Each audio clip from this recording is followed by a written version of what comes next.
Welcome to Lesson 2, Packaging Polymers. So now that we have a basic understanding of thermoforming, let's talk about the type of polymers that are used in thermoforming and other plastic processes. Now this is really important so that we can grasp subsequent lessons on recycling and understand why recycling rates vary from material to material. But first, it's important to know that most plastics today are made from fossil fuels. So natural gas, oil, or even coal is extracted from the earth. It is then converted to a petrochemical product. And from there, the building blocks of plastic known as monomers are made from those petrochemicals. The monomers are assembled in various structures to make a specific polymer in a process called polymerization. Now those polymers are then pelletized typically and sent to converters for use in the plastic conversion processes like thermoforming.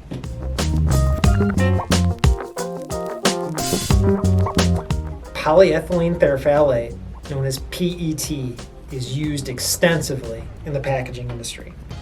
Now some most common applications are water or soda bottles, along with fruit and produce containers. PET has many desirable attributes for packaging applications.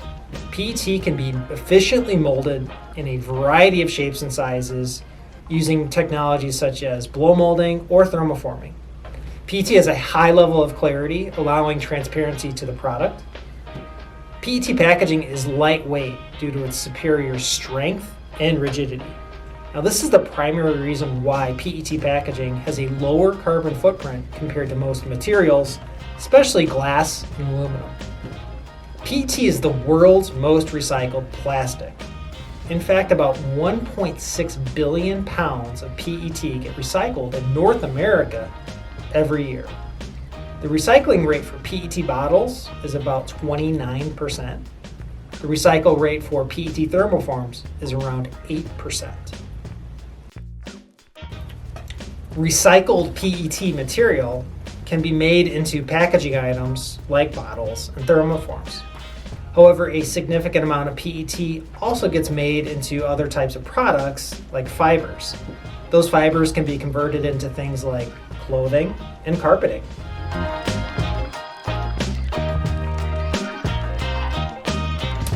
We will learn in a future lesson how there is not enough PCR recovered from bottles to cover the increasing demand for PCR PET. Recovering more thermoforms will be a vital way for us to bridge that gap.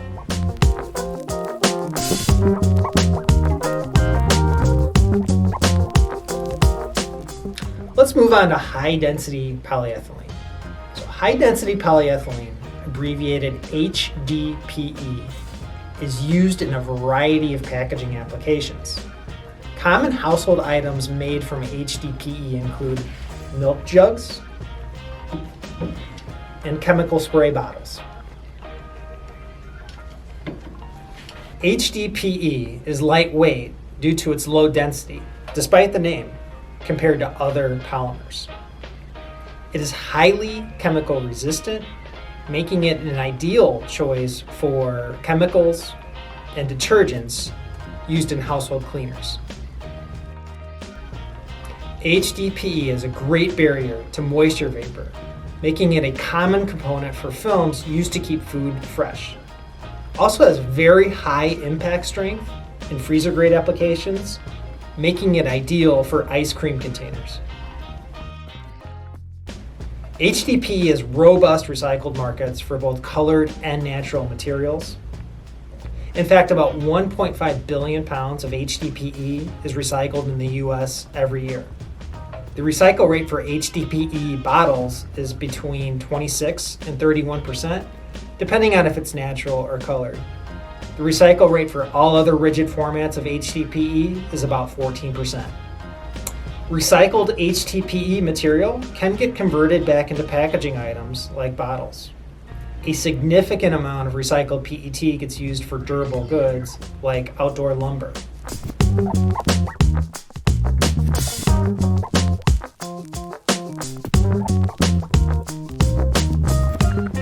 Polyvinyl chloride, known as PVC, is most used in non-packaging applications like pipes and flooring. However, PVC is used in retail packaging applications like blister packs. PVC is clear, rigid, durable, and very easy to mold. Now, the unique utility it offers packaging is its ability to weld to itself using a heat sealing process.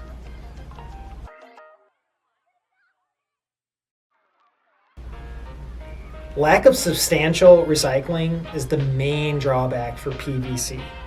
It is not commonly collected for recycling, and markets for post-consumer recycled PVC just do not exist. In fact, PVC is commonly considered a contaminant to the PET recycling stream. A PVC package looks just like a PET package on a manual sorting line. Now, if too many PVC packages make their way into a PET bale, it will cause issues to recycling PET. The impact on PET recycling and potential health concerns have led many organizations to eliminate PVC from their packaging portfolio. PET is a common replacement for PVC. However, there are some properties of PVC that are very difficult to replace.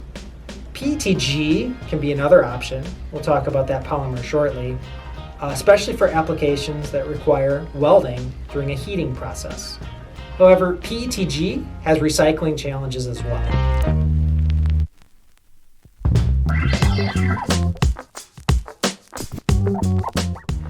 Low-density polyethylene, known as LDPE, is used in a variety of applications. It's commonly used to make bags and other types of films. LDPE is also used to make rigid overcaps that go on tubs and trays. LDPE is very flexible, tough, and puncture resistant. These properties make it an ideal choice for films. LDPE does get recycled through in-store collection. In fact, about 800 million pounds of LDPE gets recycled every year. That equates to about 11% of total production. Films like bags made from LDPE present challenges at the material sortation facility. They tend to jam up equipment. That's why the films are not typically included in curbside collection programs. The best way to recycle films and bags is through store drop-off collection sites. Recycled LDPE can be made into new films for things like bags and shipping envelopes. However, a significant amount of LDPE gets consumed by the durable goods industry for things like lumber and outdoor furniture.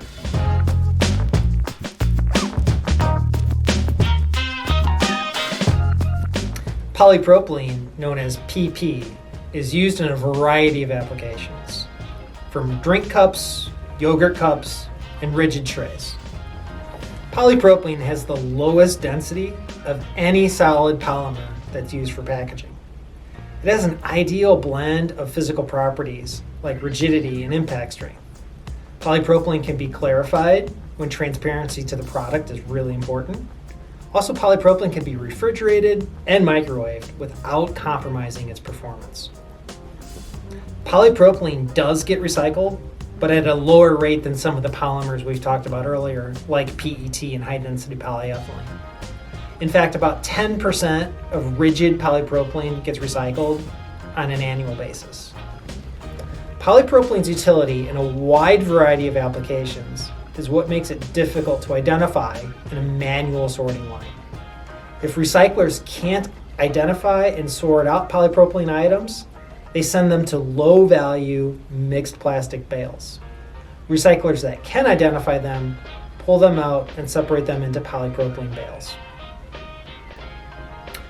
Automated sorting can help identify polypropylene items when a person cannot. The adoption of this equipment is increasing thanks to support and grants from organizations like the Polypropylene Recycling Coalition. In fact, most polypropylene items were upgraded to widely recycled recently, and thanks to these grants and the impact that they've made. Recycled polypropylene can be used for packaging applications like paint cans. A majority of polypropylene gets used to make durable goods such as lumber and outdoor furniture.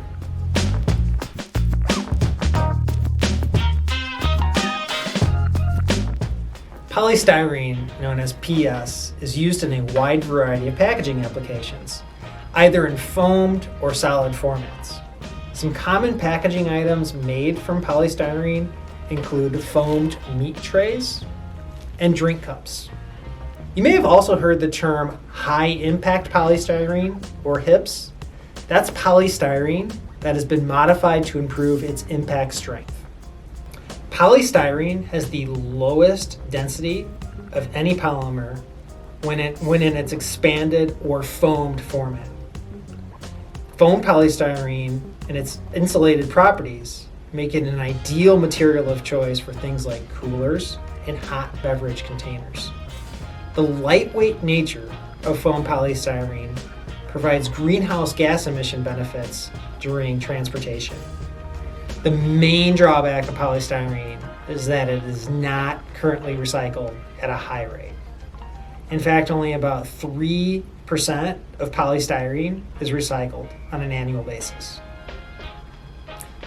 So why are recycle rates for polystyrene so low? Foam polystyrene is very difficult to handle at the material sortation facilities and by recyclers, given its extremely low bulk density.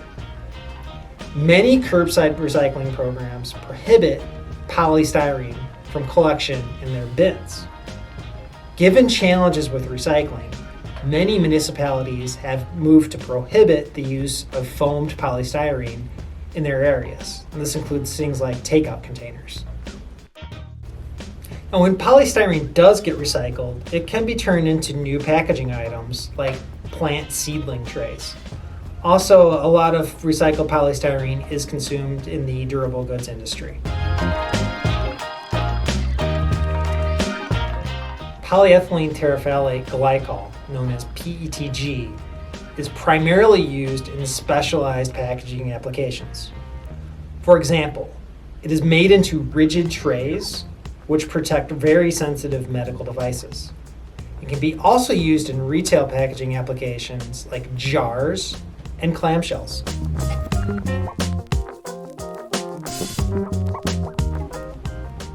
PETG can withstand the rigors of most sterilization methods, making it ideal for use to protect sterile medical devices.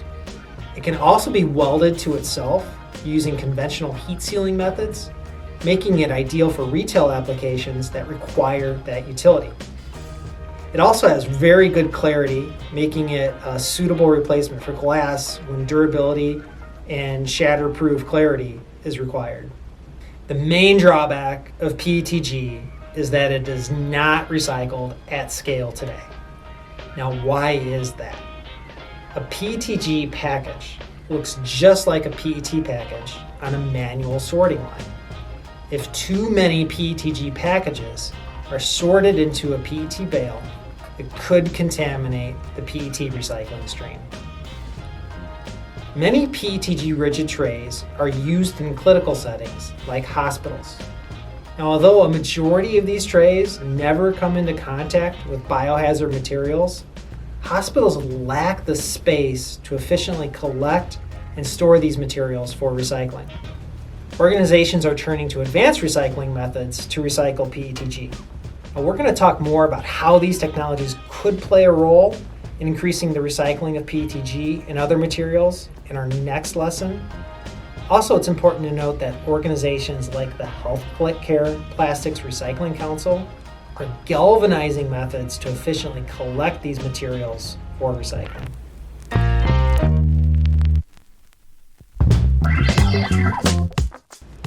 One important note before we move on. We've talked about these polymers on an individual basis. However, they are often combined into a packaging structure. This is used to create a unique structure that satisfies a critical performance requirement like extended shelf life for food preservation.